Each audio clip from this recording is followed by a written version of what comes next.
Prana Games is bringing back the bot with an all-new free-to-play game based on the MechWarrior franchise. So Russ, as the president of the studio, I'm guessing you had a little something to do with the decision to revive this franchise. Yes, this is one of those brands that goes right back to my childhood, and I think with Prana Games, we've been around for 12 years now, and this is one of those brands that I would look into probably every year just to see if it was available and if we could work with it. Of course, it never was, but one of those times came up just a few years ago. All the stars seemed to align for us, and so it just in early 2011 we started to work on MechWarrior Online. As the creative director, what did you want to make sure was included in this game? Well, I wanted to make sure, because we're rebooting the series, that we brought the fidelity of the graphics and the overall design mechanics up to speed with modern gaming. A lot's changed in the last 10 years, and there's lots changed since 1986 when the first games came out. So it's really important for us and for our team and for myself that we modernize the game in a way that makes it relevant to today's gamers.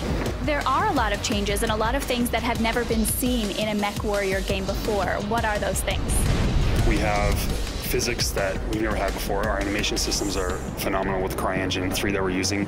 The HUD, we have 3D graphics. We're using NVIDIA's latest chipset to provide us with stereoscopic 3D. And we're focusing on really in-depth damage models. So we're able to blow off the limbs of our mechs and show high-fidelity graphics in the destruction. We're able to show the mechs peel armor away, which was described in a detailed fashion in the novels. Something else that's new is you'll kind of be able to navigate the cockpit when you're the pilot of these mechs, which feels really cool and something that hasn't been done before. So why did you want to make sure that was possible? We wanted to put the player in the position of the MechWarrior. That was one of our pillars, is to separate the pilot from the mech and make the player feel like he's actually in the cockpit and he's piloting the mech. So that required us to amp up the fidelity and put lots of little knobs and doodads and actually make the screens functional. This is really important that the information displayed to the player actually was relevant, and that's new to MechWarrior Online.